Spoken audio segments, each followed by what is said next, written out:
Welcome to another episode of the RVing Life Chats, bringing the best of RV and RVing gear shopping tips to you directly from the mouths of experienced, been there, done that RVers. Today's show is sponsored by RVingPlanet.com. And now, here's your host, Kevin Wallenbeck.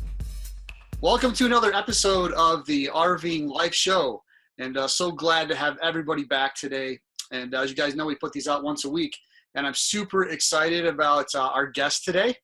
We're just going to get into a bunch of stuff, but Greg Gerber is the editor of RV Daily Report, and he's been in the RV industry for 17 years, and has been a full-time RVer since March of 2014, both living and working in his motorhome as he travels the nation reporting to the RV industry. So Greg, welcome to the show. Thanks, Kevin. Nice to be here. Yeah, man. When I put the invitation out for you to come on the show, I'm pretty sure you would come on and want to share your knowledge with people. But at the same time, I was like, man, he's a busy guy. He's got a lot going on. And because really, I mean, we're going to talk about RVs and what people look for in RVs when they go to buy one, where they buy one. And you have a lot of knowledge and backstory to give us to help people there. But in all reality, man, you are the voice of the RV industry. I mean, not necessarily like a shopper perspective, but from an industry perspective, you are the voice, man. You are the guy. Well, thanks, Kevin. I appreciate that. Yeah. So tell us a little bit about, just to give people that are watching and listening in, just give us a little bit of backstory on you and kind of RV Daily Report, what you've been doing for the past couple of years. And then we'll get into right into some questions to help shoppers out. Sure. Like you said, I had started in the industry in January of 2000 and didn't know the first thing about RVs or the RV lifestyle. And I worked for a magazine called RV Trade Digest at the time. All right. That got, they didn't see the internet coming and were caught completely off guard by it. And I saw what the potential was. So I started RV Daily Report on my own April Fool's Day of 2009. So April Fool's Day. That's right. That's when you started. Right? So we're celebrating our 8th anniversary right now. But it was a couple of years ago, I had gone to a trade show in Las Vegas that was called the New Media Expo. Okay. And it was bloggers and podcasters, and everybody had asked me if I was doing a podcast. And I said no. And so I learned more information about it and then actually hooked up with a podcaster, John and Kathy Huggins of Living the RV Dream. Oh, yeah. In Quartzsite. That's where that was, and sat down and they talked to me about podcasting and the benefits that they were having. And I asked them, or they asked me, why aren't you doing what you do in an RV? And it's like, you only need the electricity and an internet connection. You can go anywhere. Right. And the more I thought about it, the more I said, yeah, that's a great idea. So I was living in Sun City, Arizona at the time, and there's a great big storage compound not too far down the street, and I went over there every other day or so. Finally found an RV that was for sale that looked really good, and I bought it from the owners. Nice. Hit the full time and have been doing it ever since. I've just now, this last weekend, come off the road officially and moved into my Northern Command Center up here in Wisconsin. All right. So I'm actually here in Michigan, for those of you that are new to the show. And this is the first time that I've been in the RV doing the show because it's been a little cold. So this is the beginning of April, and I didn't want to fire up the furnace and stuff. But so it's a good time to be back in the northern climate when things start to warm up a little bit, for sure, right? Hopefully it won't be freezing anymore, yes. Yeah, well, don't cross your fingers too much, Right. Just wait 15 minutes and the weather changes up here. But so Greg, on all your RV travels, how many different RV dealerships do you think that you've been to? Like the last 17 years, yeah. Hundreds. It's been hundreds. Okay, literally. Okay, I just want you to repeat that once more so that people don't think that they misheard what you said. Well, it's hundreds. Hundreds. You have been to hundreds of RV dealerships. Yes, absolutely. Okay, so what that makes you is the foremost expert on the show so far as what people can look for when they go to RV dealerships. So you had mentioned that, for you, when you purchased your RV, you bought it used. Some people buy used, people buy new. Right. Some people buy from private sellers, some people buy from dealerships, obviously. So there's pros and cons to all of it, but you have been to a lot of RV dealerships. So what could you say are some components or things that people should look for, when they visit a dealership? What are some signs that are like, okay, these guys are reputable? What are some signs that maybe, I don't know, I might want to check the box twice on this one? Give us your insight, man. You've been to so many of them. Well, there are a lot of really professional RV dealers out there in the market. I mean, there are a bunch of them. There are a couple of little scoundrels out there that you have to be a little aware of. Like every place, right? I mean, every industry has those. That's right. That's right. I think that if you go into an RV dealership and they have a nice building that is professionally laid out, it's got a parts and accessories counter, it's got a service center, and it's got a sales area, that you were pretty much in with one of the better dealerships. If a dealership does not have the ability to service RVs, they only have one or two bays, I'd be really wary of that, because they're not likely able to have the capacity to fix your RV when it breaks without having to wait for weeks and weeks and weeks. Another thing to look for is signs or plaques indicating that they have professional service technicians. I think that's very important. They're certified by the RV Industry Association and RV Dealers Association, and having those plaques up in the service center really shows that the company or the dealership is professional and taking its responsibilities to its consumers seriously. Yeah. Those are a couple of things right off the bat. Those places that are like a string of lights and a gravel lot, that type of thing, you don't know if they're going to be here next year or not. Sure. And so you want to look for somebody who's got a decent building and decent facility, well cleaned and maintained, that kind of shows that they give good attention to detail. Yeah, I know that as the economy of the United States cycles, every how many years, 10 or 15, 20 years, whatever, that back in 2005, 6, and 7, we saw a lot of smaller dealerships popping up, right? Like a lot of auto dealers, car dealers would put up little RV lots and stuff. And then you saw a lot of that go away once the recession took place, 2009. Up until a couple of years ago, I think we started seeing that again. So there are a lot of those. And, they do pop, and not that all of them are bad. We know that. But what would be a reason why someone might want to, other than maybe things that maybe they seem obvious to you and I, right? But people listening or people watching that have never bought an RV before, or have been a while since they have bought one, why would a big dealership matter versus a small dealership in terms of, like, I'm talking about 20 units on the lot and, like you said, the stringed up lights. I mean, if I go buy an RV at a big RV dealership, isn't that going to cost me a lot more money? Like, isn't the smaller guy, the mom and pop way to go? I mean, what's been your experience with that? Well, I think it goes both ways. You've got the big professional, really big RV dealerships out there, and customers can kind of get lost in some of those. Okay. And the mom and pops still provide very good service. If they average maybe 100, 150 RVs a year, they're still making decent income, and they have the ability to provide the level of service that their customers are going to want. It depends on where you're going in the country as well. Up in Midland, Michigan, there might be a rather small dealer in that area that takes really good care of its customers. And if you go to another larger city like Chicago or Milwaukee, that type of thing, the Chicago area, let's just say that, there might be some really big dealers there.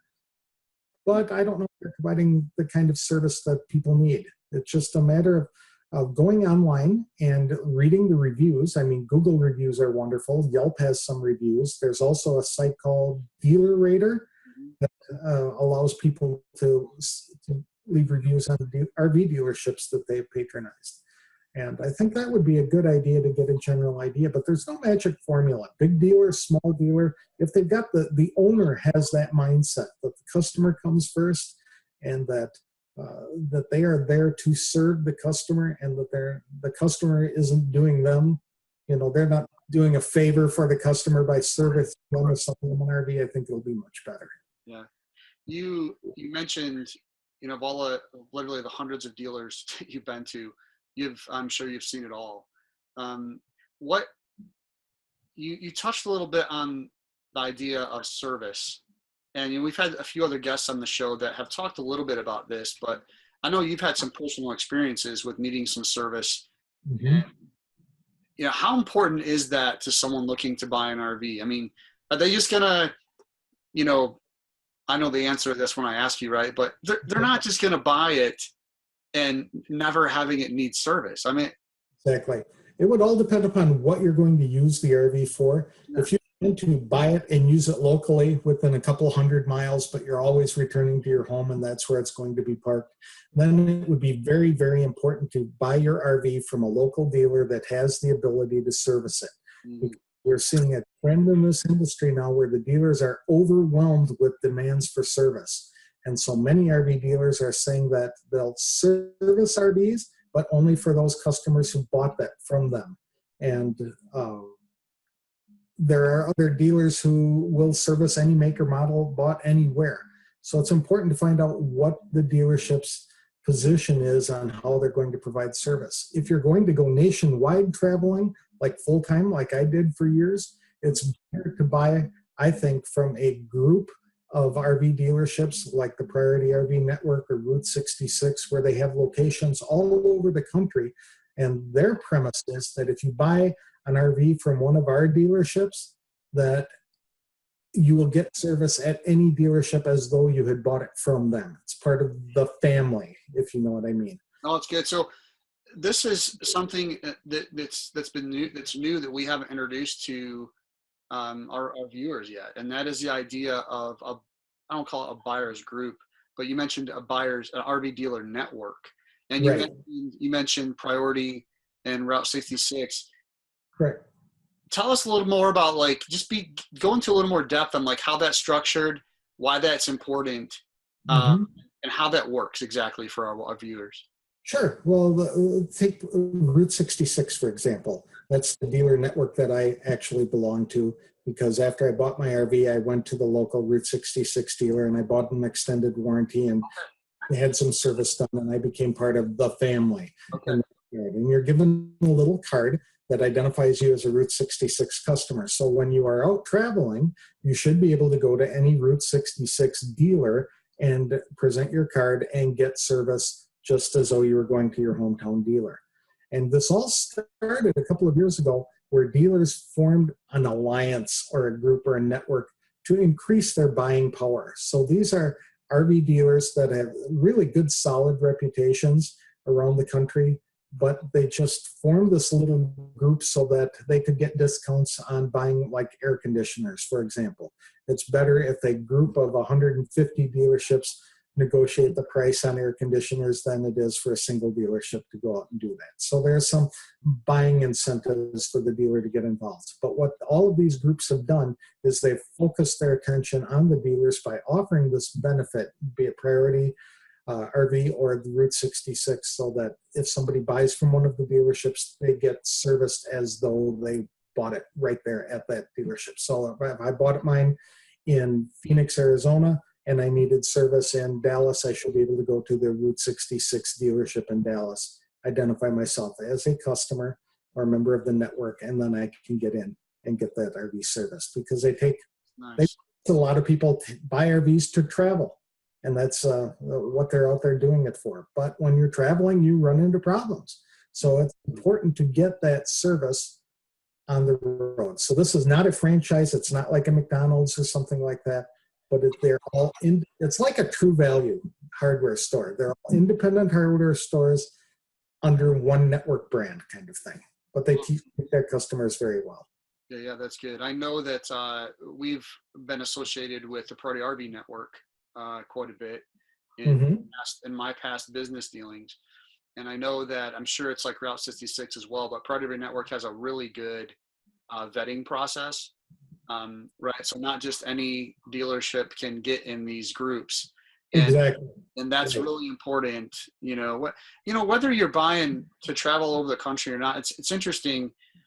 I'm noticing that the more people that we talk to, and for example, on RVingPlanet.com is one of our show sponsors, primary sponsors. And we have a lot of questionnaires, a lot of there'll be some more things in the show notes on some helpful tools for shopping tools and checklists and things like that, downloads, freebies that people can get a hold of to help them in their journey, but their buyer's journey. But we've just gotten a ton of feedback and questions. One of the things that people continually tell us is they buy an RV with the expectation of taking it maybe locally, and then very quickly they decide, you know what, I could take this to my kid's house and see my grandkids. I could take this, further distances. So even if your plan is to buy to stay local, finding a dealership that maybe is part of one of those groups, and we'll have some links to those both that we mentioned, the Priority RV and Route 66 below in the show notes,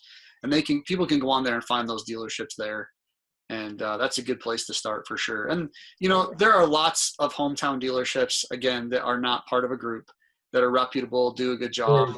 Absolutely. Yeah, for sure. And so what are some, you bought yours, right? Not at a dealership, and you have a lot of friends that bought theirs not at a dealership. Why would someone want to buy at a dealership versus buying maybe not a dealership? And That's a good question. Is if you're buying it from a dealership, you know that one of their technicians has already gone through it and they know where the problems are, and they've often probably fixed the problems. They've checked all of the components and that are on the RV, the gas, the water, and make sure that they all work before it even goes up for sale. Nice. And so a good peace of mind to have. And I don't think you get that when you're buying from a private seller. And when I bought it from a private seller, the first thing I did is had this, even before I signed a contract that I was willing to buy it, I had the guy take it to that Route 66 dealer, little prices in Phoenix, and have one of their technicians go through it with fine-tooth comb and identify problem areas that there might be that I wouldn't, as a new RV owner, have any clue what to look for. And I think that was a good investment of a couple $100. But if you're buying it from a private seller, there is a new organization out there that started a few years ago called the National RV Inspectors Association. That's a long word. And they have independent inspectors located all over the country. So for a couple $100, you can have one of these guys who has no ties to a dealership or anything like that come through there, just like a home inspector, and walk through the RV and look for those same kind of problems that I had checked at the dealership. And then they get a report, a very detailed report on the good, the bad, and the ugly about that particular RV, and they can use that in their buying decision. Very good.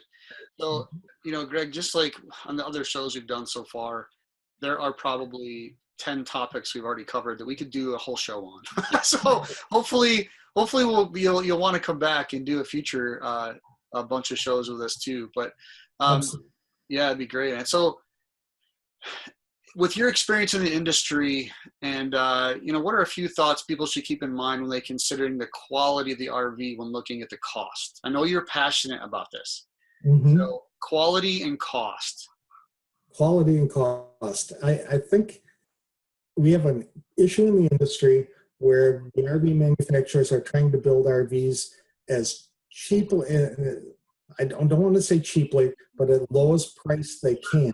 And they're trying to make them so that they can be towed by a vehicle that the owner already has, be it a minivan or an SUV. And so they lowered the quality of the components in that to make it lightweight to be towed. And that doesn't necessarily mean that it's up to the rigors of extensive traveling. You know what I mean? I wouldn't buy a lightweight RV if I were planning on going thousands of miles repeatedly to have that taken care of.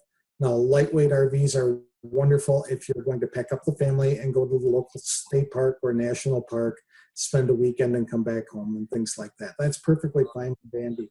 So there's that issue as far as the quality is concerned. I know that some manufacturers probably have better reputations than others, and I'd encourage people to spend a lot of time in the RV forums, either at irv2.com or at the Facebook group Living the RV Dream. And if they're thinking of buying a particular RV, they can go on there. Doesn't cost anything. Post a note. I'm thinking of buying this. Anybody have experience? And then just come back in a couple of hours and you should have a lot of answers, both good and bad, about what that the manufacturer's reputation is, what that particular brand is about by people who've actually owned them or not people who've owned them. So I think that there's a lot of research availability out there that people can tap into before they make their buying decision. But yeah, I think most RVs are probably very well constructed. I know that some, like I said, the biggest problem I think we're having is with the lighter weight stuff where they're using the lighter weight components, where it's maybe not so much as wood, but some sort of fibrous material that they're putting in there, and a lot of plastic rather than metal parts and stuff like that. And that can make a big difference in the long-term viability of that particular RV. Sure. So you can afford it to make to spend an extra couple of $1,000s to get an upgraded model, it'd probably be worth the price. So, I've owned a couple of RVs, and the first one I had was a hybrid, and there's a whole story behind that I can tell some other day about. It was our first one. I didn't really know what I was doing when we bought it. I did the best I could with the information that I had at that time. That was kind of pre sites like RVingPlanet and pre sites like, IRV2, some of the message boards that are out there now that are very helpful. The next one that I bought that I'm sitting in right now, it's a 2014, and it's in that, sub $25,000 to $30,000 range for a travel trailer. And I've already had to do a couple little things to it, just having it for a couple of years. And we've only driven it, we've only towed it just locally, 2 or 3 hours away for weekends and stuff. And I think it's one of the things that people talk about all the time when they're looking to buy an RV. And we just had someone that did a review on an RV on RVingPlanet not too long ago. And I should probably try to find it and bring it up, and show you guys. But that kind of stuff happens all the time. They'll buy the RV, everything they think they wanted. They drive it home. They get home, they walk in, and the cabinet door may be sagging a little bit because the hinge was loose. And they go online and they give this terrible review about this RV because one hinge was loose on the entire thing. Right. When you look at how these things are assembled in a production line, it is truly amazing that the work that they are able to do in such a period of time. I mean, we're talking a couple of days from wheels to a complete house on wheels, man. It's a house on wheels. I mean, so right. The point I'm trying to make with the whole thing is, yes, I agree with you that if you can afford more, pay more, right? And that's you typically get what you pay for. I mean, any type of environment, that's typically the case. But even if you buy something that's a little less expensive, if you have the expectation that you're going to have to fix a few things once in a while, you're going to have to tighten some hinges. You may have a little water leak you got to get fixed. You may have, some things that you got to pay attention. I wouldn't give up the RVing lifestyle and not go camping because I'm worried about having to do a little bit of maintenance. Right. Right. If you're buying a brand new RV, it's pretty commonly understood that the first year or two you're going to be spending a lot of time in the dealership to get things taken care of. That's just the fact of it. I mean, the RV dealers, before they even sell the RV, are all of them are doing pre-delivery inspections, and they're checking all of this stuff. But you get it on the road and you bounce it down the highway at the high winds, and some settling may occur. Let's say that, and you'll need to take it in to get it fixed. Yeah, I had the experience on our first one, that hybrid, man. We actually drove that from Michigan to the Adirondack Mountains. And that was our maiden voyage. And that is not wise for anyone to do. Don't drive 12 hours on your maiden voyage. Exactly. That's right. That was just, I had no clue. So anyway, we got there, and I ended up with 2 little water leaks. And we're at the camping at a KOA at the base of Whiteface Mountain, and you're in the middle of nowhere up there, man. And trying to find, going to these little hardware shops and stuff. Finally, someone was able to help me out and get me fixed. We could use our water, but again, it's one of those things where it's a little frustrating, but right. At the same time, it's part of just, you just need to expect some things like that. It's going to make the whole experience go a lot better.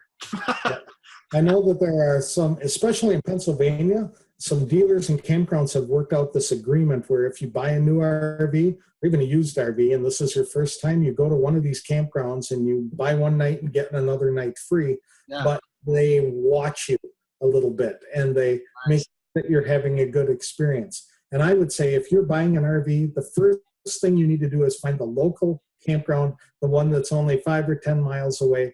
Go over there, figure out how to set it up by yourself. Make sure you know how to do all of the stuff from starting the gas in the stovetop to dumping the water tanks to filling up the water tanks, to making sure the slide outs work properly and that you can level it, all of that stuff so that if you have a problem, you're only a couple miles away from the local RV dealership that sold it to you, and you can go over there and get some help and ask some questions. And many times RV dealers are even providing videos to their customers that they can keep with them. They can watch them at home or keep it in their RV and watch it during the RV if they have a problem. Like, okay, how do I start my generator? Because the walkthrough inspection that everybody gets when they buy a new RV is an hour and a half to 2 hours maybe of download of information. I mean, it's just that the experienced tech is giving you all the information he thinks you're going to need, and you're taking notes,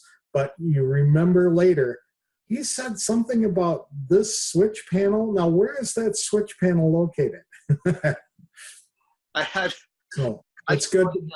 I'm an RVer, man. I do this all the time, and yet I learn stuff all the time. So in this new RV, we had it for a year. I thought there was something wrong with the thermostat because I couldn't get the fan to run auto. Like, it would, if I turned the air conditioner on in the summer, it ran all the time. Like, it would never shut off. And it was a new type of thermostat I hadn't used before. So instead of getting the manual out and reading the thing like I should have done, I thought it was broken, man.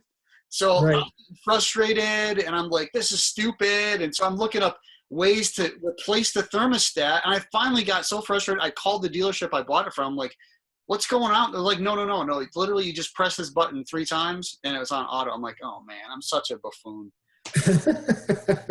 Need the manuals. Stack of stuff about, this big when you buy a new RV. And to read it all is really, can be overwhelming, but it's a good idea to have that information available. Yeah, so, very good. And the forums are very good at online forums. I found are very good at offering suggestions or patiently answering your questions when you do things like that. No, for sure. Well, it's hard to believe, Greg, that we have been on 25 minutes already. Wow. Yeah, isn't that crazy? It is. I know you do podcast shows, and this is what it feels like to be your guest, right? It's just, where the time? We don't do video, it's all audio. What's that? We don't do video, it's all audio on my podcast. That's all right, man. So we'll definitely have to have you back sometime in the near future and dive into these other things and share your experiences as well, not just about shopping, but just about RVing in general. But so before I give you the final word, which I'm going to do here in a minute, I just want to remind everyone that at the bottom of the video here, at the end, we'll have resources, links to resources of all the things we talked about today. And this show already, just listening to it, will have more resource links to it than any show we've done so far. So Greg's done a good job at bringing us a bunch of things that we can follow up on and learn from. And we'll be sure to have that in the show notes. And as well as there'll be some free resources. I know that we mentioned, buying that used RV. I know RVingPlanet has some used RV checklists specifically to the type of RV that you're looking to purchase. If you're looking to purchase a pop-up camper, it's a very different, process of making sure that everything's right than it is on like a, Class A motorhome. So exactly. That's right. You want to make sure that you got the right checklist, as well as those resources Greg mentioned for having a certified, someone that's certified to actually look at the RV. And that's good. So Greg, give us the last word, man, before we check out today. The last word is the RVing lifestyle is second to none. It allows camping wherever you can, or wherever you want. The RVs are just a great resource to use as a base camp for exploring an area. So you can travel a couple thousand miles or a couple hundred miles, park at a campground, and then go out and see all there is to do in that area, knowing you can come home and have a taste of home. while you're on the road. So I would encourage everybody to get out there and do that. A lot of people are buying them. I think the industry made 439,000 new RVs last year alone, and they're expecting to make about 440,000 again this year. Wow. So it's going to be a popular thing. It's becoming more and more popular. People love it, and I enjoyed my experience very much over the last 3 years. Awesome. Well, Greg, I appreciate you so much, and again, thanks again for coming on today, and looking forward to having you back soon. So that wraps up for the show, everybody. And till next time, enjoy the RVing life. Thank you.